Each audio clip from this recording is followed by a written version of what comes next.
What's going on, everybody? Welcome back to the channel. Today we're going to talk about how you can add an Arcade1up molded coin door to an Arcade1up that didn't come with one.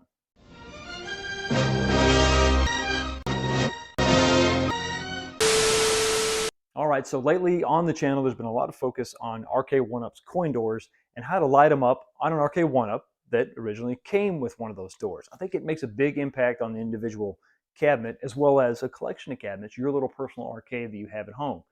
Does make a big difference. The kit from Retro 530 is super simple. It's like 20 bucks. Drill a couple holes and you're done. But what do you do if you have an Arcade1up, maybe a third generation, maybe a T2 or a Ridge Racer that didn't come with one? How do you add one to it? So let's start off right off the bat with where do you get these coin doors? Now, if you're not specifically looking for an Arcade1up molded coin door, there's a bunch of good 3D printed options all over eBay. Check that out. But if you're looking for this in particular, this door right here, let's start first off with where do you get it? Unfortunately, to get these things, you're going to have to spend some money. Now, you can find these like I did on eBay individually, but they're pretty expensive. You're just going to have to be prepared for that. You're going to have to pay what you're going to pay because there's really no competition out there. No one else is producing a molded coin door as of right now. Now, Retro 530 on his website does have a placeholder. It's a 3D rendering for a molded coin door he's having made. It's not available as of the making of this video, so stay tuned for that. So you're going to have to find these on eBay, maybe a local reseller, maybe someone, it might even be better considering the price. If you don't mind buying another Arcade1up that has a coin door, maybe you're not interested in the title itself, but you want that coin door, buy the cabinet for the coin door and then part out the rest of the cabinet to recoup some of your funds. Sometimes there are some deals to be had on some of these cabinets that came with coin doors. I know specifically you're talking about maybe like Killer Instinct. You can find that for around $300 if you look. That is $300 for a coin door, but it's a way you can get that. And then, like I said, you can part that out and hopefully recoup some of your funds.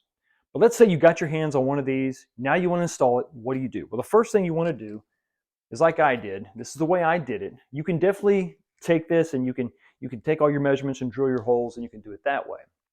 But the way I'm going to do it, or the way I did it, is I made a template. So see, here's the template right here.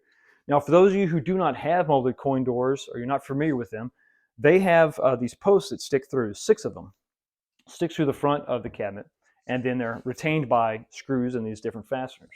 So you're going to have to develop this, or take this pattern, right, and then place it on the cabinet wherever you want it. And once you have that located, go ahead and drill your holes, and then you should be able to place this inside that door.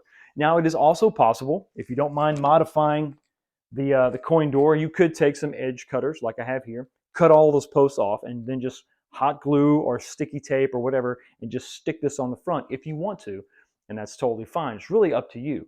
In my opinion, this is going to last a lot longer. I just like the way it goes together, it assembles. It also gives you the opportunity to, if it is damaged for whatever reason, to take it off and not ruin the artwork that is always on the front of these cabinets. It's not the best vinyl artwork. It's going to peel. So if you've got something sticky on here and you want to take this off, it's probably going to damage that. And maybe in a way you're not going to be able to cover with a replacement coin door. Let's talk about the generations of cabinets. So if you want to add this, if you take your template, let's say you want to add this to a 3rd generation cabinet, you're not really going to have any issues. Once you get this about where you want it in the middle, go ahead and make your marks, mark your holes, and go ahead and drill those holes and you should be fine.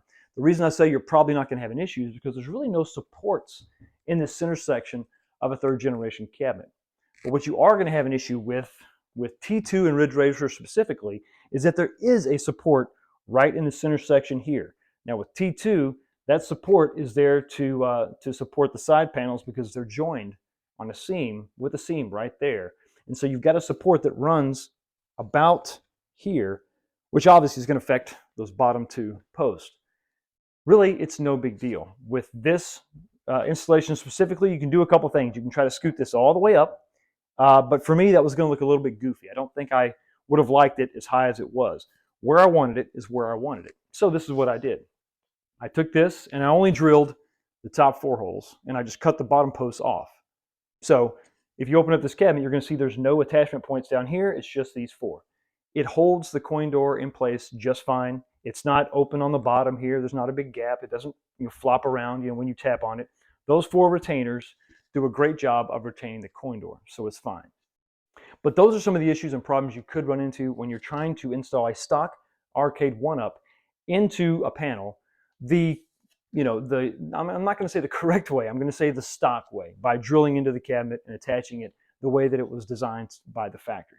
If you want to cut all those posts off, stick it on the front, hey, then really it's completely up to your interpretation. Wherever you put it is fine. But if you're going to do it this way, those are the things that you need to consider when you're drilling into this front eye panel.